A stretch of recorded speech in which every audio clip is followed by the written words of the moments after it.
Brookhaven, 2024.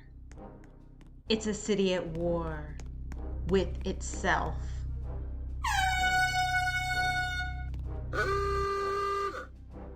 A nation severed into two equally dominant factions, embroiled in a tumultuous battle, hundreds of years in the making. A town sitting on the line between victory and destruction. But how? Why? What led it here to this point?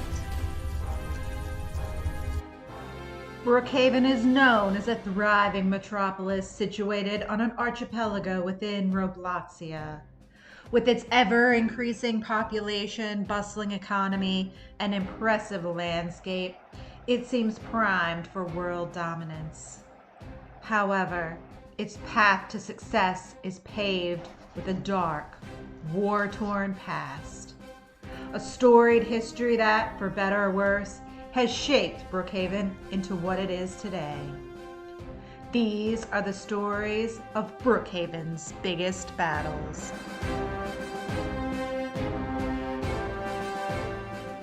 The first battle in the area's recorded history occurred in 1399, when the uninhabited land was initially discovered by two opposing groups of Robloxian crusaders. Though it's unclear which army arrived on the land first, it is known that both armies lived for quite some time on opposite ends of the island, completely unaware of the other's existence. The Golden Cavalry, who sailed in from Meep City, initially occupied the south side of the island, while the Rotten Empire, hailing from Bloxburg, settled on the northern portion. Eventually, the Golden Cavalry discovered the Rotten Empire and launched an attack. With neither side willing to retreat, bloodshed was inevitable. Ultimately, the Rotten Empire, quite skilled in archery and swordsmanship, captured and killed the entire Golden Cavalry army in their first and only battle, effectively overtaking the entire island, which they named Rottenland after their fearless and unhygienic leader, Robert VIII. And to celebrate their victory over the Golden Cavalry, they named the battle land Golden Villa, which loosely translates to Gold Ranch, and used it to store the bodies of the fallen Golden Cavalry soldiers. Meanwhile, they set forth to build what they hoped would be a fortunate future. Alas, that future would be quite short and dismal. As a result of the Rotten Empire's unclean practices, a deadly plague swept through Rottenland, eliminating the entire population and leaving the archipelago vacant and untouched for centuries. It wasn't until 1712 that the land was rediscovered when intrepid explorer Bartholomew Madison came upon the desolate, unclaimed land. Bartholomew Madison, a native of Rocadian Kingdom, had become disillusioned by the political, economic, and social aspects of his homeland, and was determined to start a new settlement. In his journal, he wrote, "Not gonna lie, Rocadia is mad glitchy, and the leadership is quite cringe. They certainly do not slay in the least. I'ma make my own town." Bartholomew Madison recruited a number of his fellow Rocadian residents to join him, promising them a land of opportunity and limitless wealth. The Rocadian Kingdom retaliated by vilifying the young explorer and charging him with treason. But Bartholomew Madison was undeterred. Steadfast in his dream of a new and better town, he, along with others, fled Rocadia to start a new life in the new land, which they called New Rocadia. But in the early afternoon hours of May 12, 1712, in an act of sheer vengeance, the Rocadian Kingdom army, which consisted of one man, invaded New Rocadia, burning crops, looting businesses, and attacking former Rocadian citizens in a standoff that would be known as the Battle on the Mountain. The New Rocadians fought hard for their independence, for their pride, for their lives. Their resolve was so strong that the Rocadian Empire soon retreated, and granted independence to the new Rocadians, leaving Bartholomew Madison and his comrades to enjoy their new land and newfound freedom. Alas, Bartholomew Madison suffered horrendous injuries during battle and perished in his lakeside home just 3 days later. In memoriam, the area was posthumously named Lake Madison. Bartholomew Madison's close friend, Jebediah Brooks, was determined to honor his late friend's legacy, so he stepped forward to become the first mayor of the town. And to distance the settlement from the kingdom that was responsible for his friend's death, he renamed the town Brookhaven in 1713. Brookhaven began to flourish under the leadership of Jebediah Brooks due to his savvy business ideas, keen government construct, and humanitarian efforts. By the mid-1700s, Brookhaven had become the richest, most successful town in Robloxia. But it was not immune to the perils of modern civilizations, namely political unrest. Following the death of Jebediah Brooks in 1754, the town simply passed the title of mayor down to his son, Frederick Brooks. Unfortunately, Frederick Brooks, who implored everyone to address him by his nickname, Freddie Westside, was not politically inclined, preferring a career in dance, and the town began to suffer.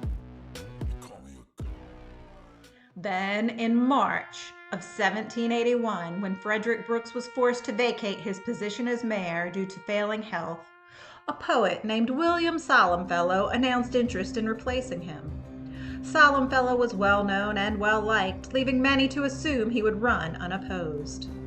So it came as quite a surprise when local underwriter Theodore Moneymaker announced he would be running against Solemnfellow. The town of Brookhaven became deeply and evenly divided, leading to tension not only between the candidates, but among its citizens, culminating on a deceivingly peaceful April morning when William Solemnfellow was shot in an assassination attempt by Jacques von Trollington, a staunch supporter of Theodore Moneymaker. This further divided the residents and sparked what would be known as the Brookhaven Civil War. Neighbor versus neighbor, brother versus brother, father versus son. The battles ensued, creating a deep political and social divide that would have far-reaching and long-lasting effects on the town. But it all ended in a battle known as the Battle at the Mayor's Mansion on May 2nd, 1781, when both candidates fired their muskets simultaneously, killing one another in unison. A pact of mutually assured destruction. The moment, though devastating, became the catalyst for unity in the town, resulting in 2 centuries of peace. During this time, Brookhaven prospered in all ways, enjoying unheard of success and extreme nationalism. Given Brookhaven's enviable status, it was only a matter of time before backlash occurred. On August 1st, 1984, an army of fringe group radicals known as the Noob Legion stormed the beach on the east side of town, indiscriminately attacking civilians and ultimately gaining control of Brookhaven Electric. Not to be outdone, at 1:47 a.m. on August 4th, 1970, another army of fringe group radicals known as the Bacon Militia launched an aerial attack on Brookhaven. The chaos and destruction was devastating, dismantling everything that had taken centuries to build and prompting the peace-loving town to, for the first time in centuries, assemble an army of their own. Under the command of Mayor Herman Frankel, war was declared in Brookhaven on August 7th, 1970.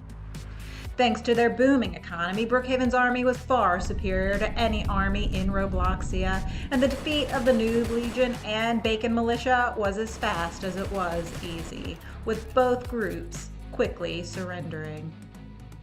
Brookhaven was left to rebuild, which they did in record time, but with patriotic undertones honoring the past. In response to the damage done by the Bacon militia, a citywide bacon ban was proposed in early 1985 and is still enforced to this day. A new neighborhood was built on the north side of town honoring General Oaks, while a neighborhood on the south side was named Blackhawk in honor of the helicopter crash there during the Bacon New War. And several local establishments were renamed to honor the town's first mayor, Jebediah Brooks. And in 2020, a descendant of the Brooks line opened a dance club in honor of maligned former mayor and dance enthusiast Frederick Brooks, aka Freddie Westside. That descendant, Sherman Brooks, went on to become mayor in 2021 and remained in the position until 2023, when the political climate in Brookhaven was upended in many ways. While Brookhaven remained a military superpower, their intimidating offense and effective defense preventing anyone from daring to encroach on the borders of the town. Within the borders was a different story. 2023 was a trying year for Brookhaven as the residents endured more tragedy than imaginable. A catastrophic tsunami, an active volcano, a devastating earthquake, destructive riots, and a terrifying act of arson. Despite the immense hardships and economic ramifications, Brookhaven was determined to establish a more powerful global political stance. So, local government officials decided to create the role of president as primary leader, electing President John in March 2024. The town was split virtually down the middle. Once again. As the saying goes, those who cannot remember the past are condemned to repeat it. And in 2024, that proved to be true as a second civil war broke out in Brookhaven. The war-torn past paved the path to a war-torn present, illuminating the way to a decidedly war-torn future. Political unrest, perhaps held over from previous wars, once again divided the town, in addition to discord over leadership, increased threats of cyber terrorism, contemptuous disagreement over the much-argued Cherry Road development plans, and rampant conspiracy theories of government deception, all melding together in a conflict-riddled perfect storm of unrest known as the War to End All Wars. Unable to resolve the mountains of conflict, President John declared a state of emergency in Brookhaven on April 18, 2024, as opposing political factions began to attack each other. By now, Brookhaven's army was fully equipped with the most sophisticated weaponry, fully skilled in the most effective combat tactics, and fully desensitized to the concept of peace on which it was built. Severing it into two factions, North Army and South Army, was only creating a two-headed monster, so to speak. The soldiers on both sides were smarter, tougher, and more determined than soldiers of all previous wars, meaning surrender and compromise were not an option. Ironically, the war to end all wars has yet to end. It is still being fought in Brookhaven. Though it intermittently recedes into Cold War status by way of countless peace treaties and ceasefire agreements, the war to end all wars wages on.